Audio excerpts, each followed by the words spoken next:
And therefore they needed large number of teaching assistants, because all such large courses have teaching assistants to do the kind of thing that Dr. Rajiv Tyagi was doing himself over here. And one of the teaching assistants was an AI chatbot built on the same IBM platform. Now IBM's founding father was Watson, and therefore he named that chatbot as Jill Watson because he had given it a female identity and female voice. And all the students who interacted with Jill among 10 other teaching assistants could not identify during the course that it's a chatbot. And he has written articles about how that thing was trained.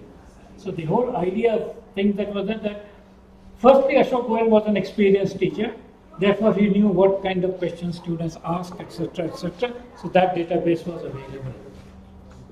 The other thing was that when Jill was responding to some questions, he would not release them directly there, but he would monitor them and as a human intervene if it is there until it became good enough for automated response. And it's now been very successful. You do Google, you will get to know of all the stories and so on. One interesting side effect of the whole story was that the boys wanted to date Jill Watson.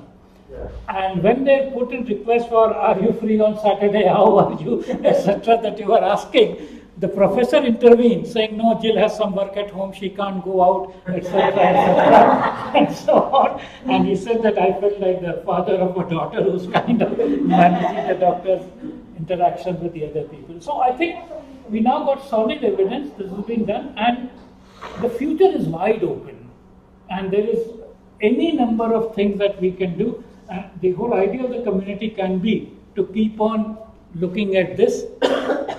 We're looking at IBM Watson as an established platform because it was already done. But Microsoft is also very keen. Microsoft has a simpler tool on question and answer maker. So if you have a number of questions and FAQ and answer, there is a tool which is even simple. You just put the questions, it will automatically do many of the things.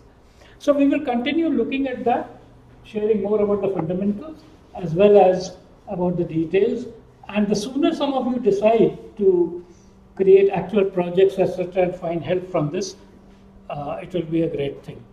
The key message that I have is that there is more to technology than this, and that's why chatbot for educators will be very different from chatbot for financial people, chatbot for Indigo Airlines, and so on and so forth.